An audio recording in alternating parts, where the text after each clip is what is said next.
Today we are talking about 10 skateboard tips and tricks, things that I've learned in my first month of skateboarding that will help you become a better skateboarder. Let's get it.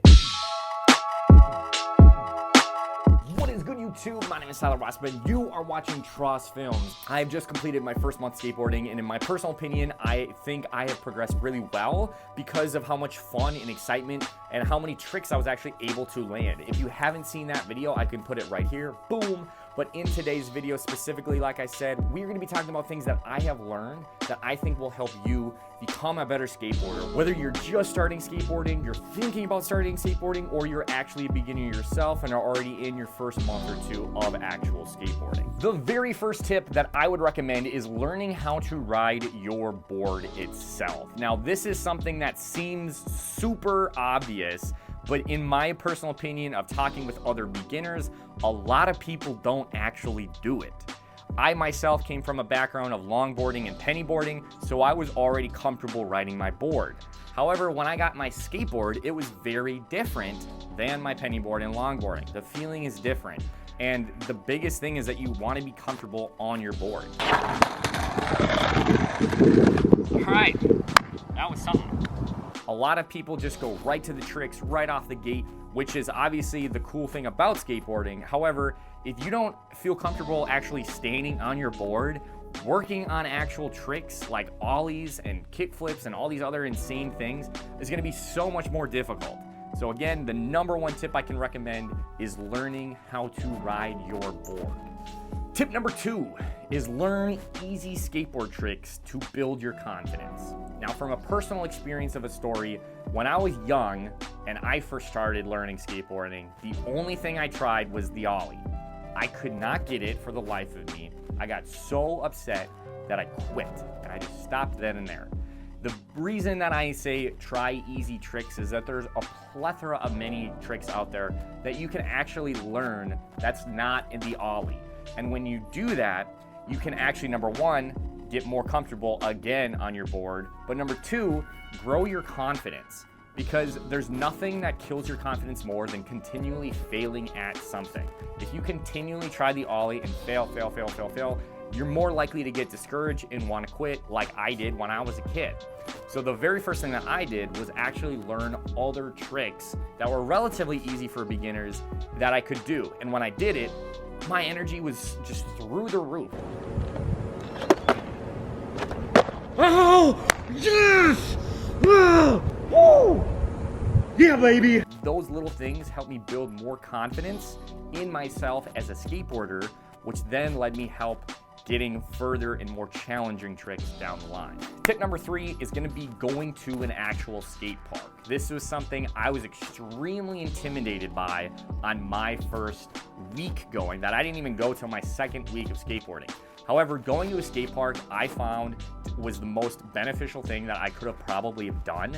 And the reason for that is, number 1, you're actually forced to go outside your comfort zone. When you actually commit to going to a skate park and you actually do it though, your confidence surges even higher. I did that on my first try! Woo, baby! It forces you to really try something new. And when you do that naturally in the world, you're gonna grow, you're gonna develop, and you're gonna get better. The second reason that going to a skate park is so important is that you meet other people. You get to meet other riders and you can learn things from them and they can encourage you yourself. I, for one time, met a scooterer, a dude that I've never met before, and I was trying a new trick to go over the ledge, and he pushed me and motivated me more than I thought I could. I didn't honestly go to the skate park that day thinking I could go over a ledge, and by the end of the session, I was, because of his excitement. Yeah! And the third reason why skate parks, in my personal opinion, are super important is because you're riding something different. You have an opportunity to learn how to drop in. You have an opportunity to learn how to ride on curves like in a bowl or a half pipe or quarter pipe, something like that. When you are just starting out, you're probably riding in your driveway or around your neighborhood, which is just flat, and you're doing a lot of flat ground tricks. However, when you're actually at a skate park, there's a lot more loops. Depending on your skate park, there's going to be a lot more different places that you can go down, you can go up, you can curve, you can carve, you can turn, and you can do other things like that. Obviously, you're not going to be able to grind on any of the ledges or rails or anything like that.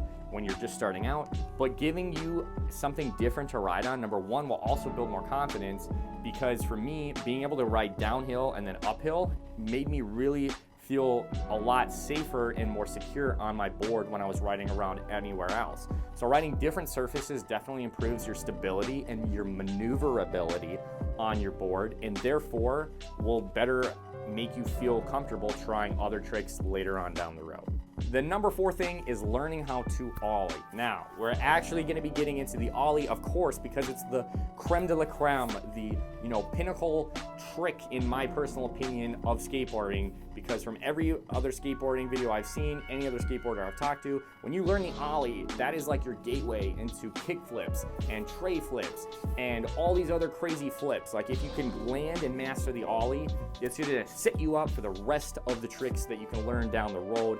It can set you up for going on rails and grinds and things like that. And so learning the ollie is definitely an important thing to do. However, you want to be definitely strategic about how you do it. There are so many ollie tutorials, and in my personal opinion, they're all super confusing. The easiest thing, in my opinion, of how to actually get the ollie is to try it yourself and film yourself, and then play the footage back and compare it to somebody else that actually can do it well. Did I get off the ground?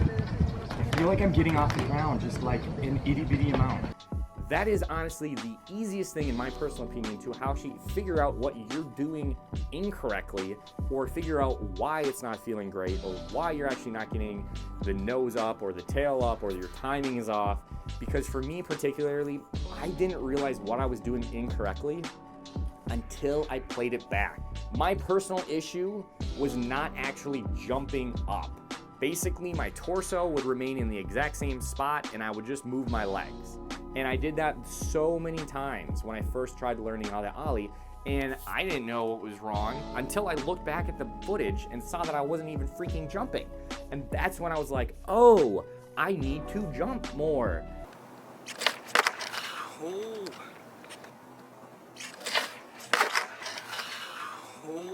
Tip number 5 is when you get frustrated, stop whatever you're doing and try something else. For the majority of the time, you're probably going to get frustrated with the ollie. You're probably going to get frustrated with something else. For me, working on the shove it was another movement that really frustrated me. Oh my gosh, I was so close. Oh. Oh. Ah! And it just really got on my nerves because I was so close, but I just couldn't fully get it. And for me particularly, when you get in that kind of mindset, you stop having fun and you don't enjoy it more. You feel more pressure to do it because you're so close, and that just fuels the frustration, fuels the anger, and you just are left with feeling kind of like, that sucked. You start getting disheartened, okay? And I think what I was doing was I was just in a spiral of like frustration. And to overcome those feelings and to get over that negativity, stop whatever you're doing and try something else. If you're trying your ollie for 45 minutes and it's getting you nowhere, stop learning the ollie and work on your revert. When you change it up, number 1, you're gonna stop thinking about how frustrated you are because you're gonna be putting your time and attention into something else. Number 2, you might actually land another trick, because I did that a few times where I just dinked around with something random, like going off a ledge or going off a curb or something. Coming down from a curb was actually really hard for me, and I just randomly did it one time because I was frustrated, and it happened to work really well for me.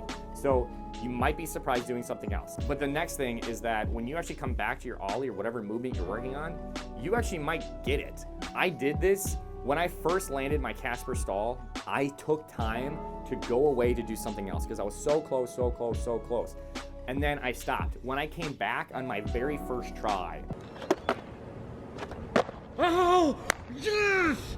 Oh, let's go, I knew I could do it again. Mind blown because of how insane it was. Just because I took that break and I took the time to get away from all my frustration. Tip number 6, when you land a trick, do it again, do it again, do it again. What I mean by that specifically is you want to try to master your tricks. What I started noticing is that when I first landed a trick, I would stop doing it for like a week, and then when I tried it again, I sucked, and I felt like I was like forgot everything about the trick that it was. And so I felt like I was back to square one. When you land a trick, try it in your next session again. Try it in your third session after that again. You want to continually be trying these tricks so that you end up just mastering them and getting that muscle memory going. I learned how to revert on my very first day. I didn't try reverting till like the next week, and I literally had no idea how to do it again. And I was like, crap, I feel like I'm like going back to the drawing board trying to learn how to revert again. And it wasn't until I did reverts at every single session that I felt like I fully mastered it and felt like a pro. And now that muscle memory is there, and I can do reverts at any point on my first try like that.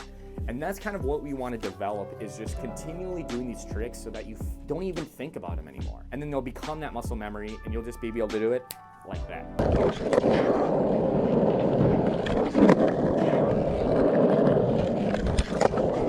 Tip number 7, learn how to ride your skateboard switch. And what I mean by that is, if you're normally goofy footed like I am, learn how to do it regular as well.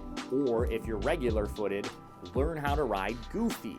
Why is this important? For example, I'm normally goofy footed, and when I tried a revert on my very first day, I was going from goofy stance to regular stance. And when I went to that regular stance, it felt so uncomfortable, and I felt like I was gonna fall off every single time. And I realized that in order to master the revert, I would need to actually be comfortable riding regular footed. So what did I do? I put more time and more attention into just riding around regular footed. And so for like one whole week, I committed to only riding regular. And I would do my tricks goofy if I was doing a flat ground trick, but I would only try to ride regular. And for that 1 week, it was uncomfortable, it was awkward, I stumbled a lot, but at the end of it, I felt way better riding regular. And now, regular is like the same, if not better, than my goofy stance because of how much time I've put into it. And now I feel so comfortable riding both goofy and regular. And that segues into tip number 8, is when you learn how to ride the other way, try different tricks with different stances. And another backstory for me particularly, I started doing everything goofy when I was doing a trick for the first time. However, what I've actually discovered is that for me, dropping in is easier and feels better when I do it regular footed, which I don't know why, but that just for me has been the case, that every time I drop in regular footed, I feel way more stable and I feel way more comfortable, which is, again, mind-blowing to me.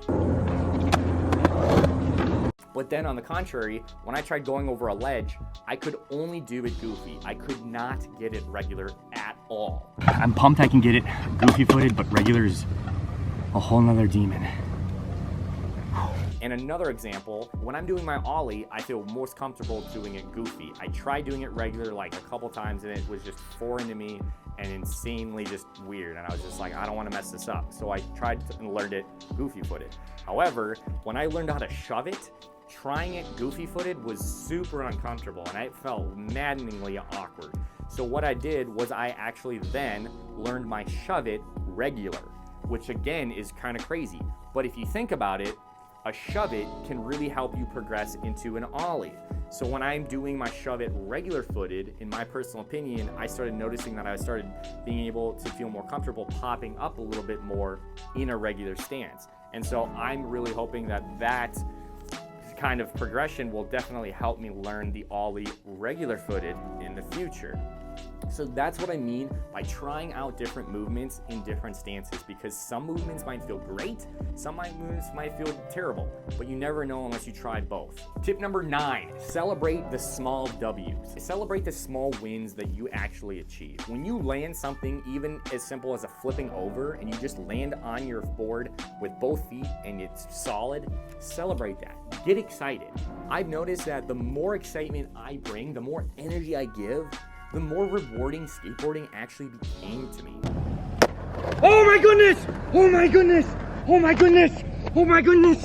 And the more enticing and more invigorating I became and wanted to do it even further and wanted to do it again. That's how I think that I became obsessed with skateboarding.